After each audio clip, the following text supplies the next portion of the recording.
ভুয়ো শংসাপত্র নিয়ে চোখ কপালে সিংহরায় পরিবারের। কেন জানেন? সরাসরি জ্যান্ত মানুষ যখন মৃতের খাতায় নাম লেখান তখন পরিবারের দশা হয় ঠিক এই রকম।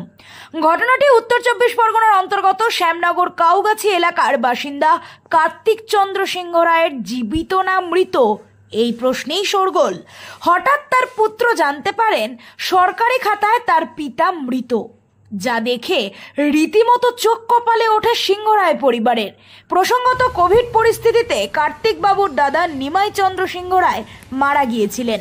সেই সময় নিমাই বাবুর পরিবারের তরফ থেকে কার্তিক চন্দ্র সিংহরায়ের নামে মৃত শংসাপত্র বের করার অভিযোগ ওঠে। কার্তিক বাবুর পরিবারের দাবি, বর্তমান পরিস্থিতিতে বেশ কিছু পৈতৃক সম্পত্তি বিক্রি করার সময় দেখা যায় কার্তিক বাবু ও তার দাদা নিমাই বাবু দুজনেই সরকারি খাতায় মৃত।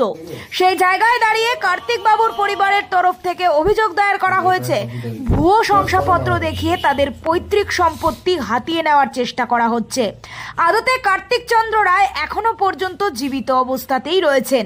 ইতিমধ্যেই এমন চোখ কপালে তোলা ঘটনা নিয়েই স্থানীয় বাসুদেবপুর থানায় লিখিত অভিযোগ জানানো হয়েছে পরিবারের তরফে। শুনলাম যে আমার স্বামীর নামে ডেথ সার্টিফিকেট তুলেছে। আমার ভাসুরের ছেলে মেয়ে, শুক্লা সিংহ রায় মেয়ে, দেবব্রত সিংহ রায় হলো তার বর, আর শঙ্কর সিংহ রায় হলো তার ছেলে, আর ওর বোন নাম হলো লিপি সিংহ রায়। কেন করেছে তা তো আমরা জানতাম না কোনোদিনই, এখন জানতে পারছি যে ওরা তুলেছে। এরকম আমাদের ওনার নামে ডেথ সার্টিফিকেট তুলেছে। ওনার স্বামীর নাম হলো নিমাই সিংহ রায়, কিন্তু তার নামে না তুলে আমাদের ওনার নামে তুলেছে। শুনছি নাকি উনি চাকরি করেছেন, পেনশন পাচ্ছে, পেনশনের লোভে ডেথ সার্টিফিকেটটা তুলেছে। হ্যাঁ, থানায় জানিয়েছি। থানাতে তো এইসব বলছিল, এখনো পর্যন্ত কোনো কিছু না। আমরা তো গেছিলাম, জানিয়েছি সবই।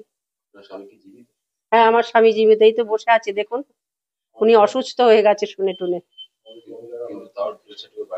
হ্যাঁ হ্যাঁ, জমি জায়গা নেবে, এই জন্য আমাদের পৈতৃক সম্পত্তি আছে, সেগুলো ভাগাভাগির জন্য ওইটা বলছে এখন আমার বাবার নামে। ছেলে মেয়ে দাবি করছে যে আমার বাবার সম্পত্তি এটা।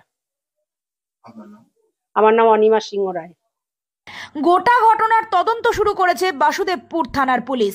এই বিষয় নিয়ে কাউগাছি এক পঞ্চায়েতের উপপ্রধান জানান, জীবিত ব্যক্তির মৃত শংসাপত্র আমাদের পঞ্চায়েত দেয়নি। কোথা থেকে এই শংসাপত্র এসেছে এই দায় আমাদের নয়, তবে বিষয়টি নজরে রাখা হবে। উত্তর ২৪ পরগনা থেকে শুভজিৎ সরকারের রিপোর্ট, লোকাল ১৮ বাংলা।